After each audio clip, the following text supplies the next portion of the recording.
आपने इस बिजली के मुद्दे पर बोलने का समय दिया, इसके लिए धन्यवाद। और जैसा अभी हमारे जो विपक्ष साथियों ने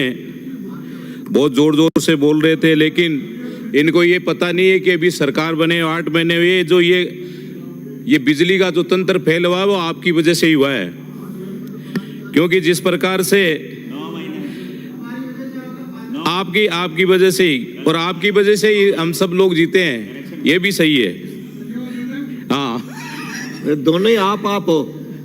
आप इनको को आप ही, आपको कहते हैं आप जी। माननीय अध्यक्ष महोदय, और सरकार को इसलिए धन्यवाद है कि इस बिजली और पानी जैसे सेंसिटिव मुद्दे पर आज इस प्रकार से चर्चा की है, क्योंकि एक बहुत जनता से जुड़ा हुआ मुद्दा है। और जिस प्रकार से 5 सालों में इन्होंने कांग्रेस ने जो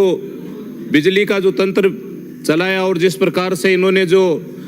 लेने और देने का काम जो आज हमारे ऊपर पड़ रहा है, जो बैंकिंग सुविधा इन्होंने जो की थी, उधारी बिजली लेकर अब ये भार हमें भोगना पड़ रहा है। तो मैं सोचता हूं कि ये बिना प्लानिंग के किया गया काम है, इसकी वजह से जनता को सब कुछ झेलना पड़ रहा है। मैं माननीय मंत्री महोदय को वास्तव में धन्यवाद देना चाहूँगा कि इन्होंने यदि बिजली के मुद्दे पर सेंसिटिव नहीं होते तो ये हमारे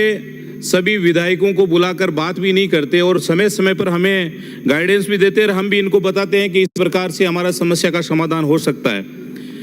लेकिन मैं माननीय मंत्री महोदय से ये कहना चाहूँगा, अध्यक्ष महोदय आपके माध्यम से, कि क्यों न हम जैसी प्रकार से हमारा जो पवन ऊर्जा है या सौर ऊर्जा है या पानी से जो बिजली बनती है, उनका हम ज़्यादा से ज़्यादा उपयोग करें, उन संसाधनों को हम ज़्यादा से ज़्यादा काम में लें, जिससे हमें ये बिजली का उत्पादन दिन को हो सके, और इसका स्टोरेज करने का जरूर सिस्टम कोई अपनाएं, जिससे क्या है कि हमारी समस्या का समाधान हो। आज इस प्रकार से गाँव में हम बिजली बहुत यूँ कह सकते हैं कि जैसे बिजली जब कभी समस्या आती है तो हम गाँव में बिजली कम देते हैं। तो मेरा आग्रह है कि जो उद्योग धंधे जो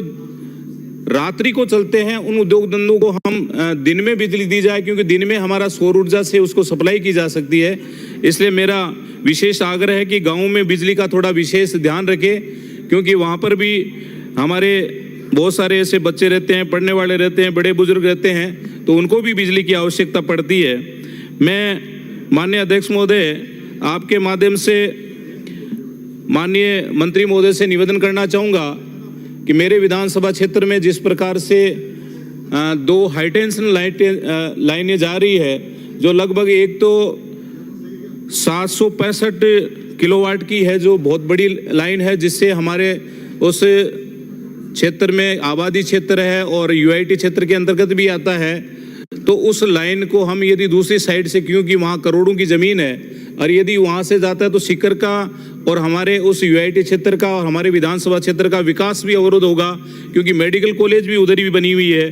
इस प्रकार से हम किसानों को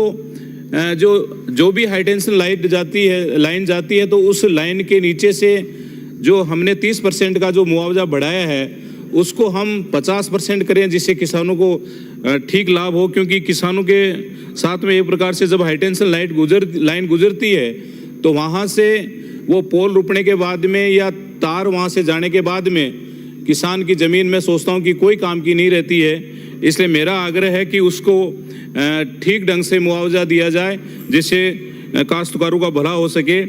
मेरा निवेदन ये भी रहेगा कि मेरे विधानसभा क्षेत्र में पहले सीकर में पूरे 20,000 कनेक्शन किसानों के बाकी हैं, तो उसमें धोद विधानसभा के अकेले के 10,000 किसान कृषि कनेक्शन बाकी है, तो उनको जल्दी से शीघ्र करवाएं। मैं आपने जो समय दिया उसके लिए आपका धन्यवाद अध्यक्ष महोदय, धन्यवाद।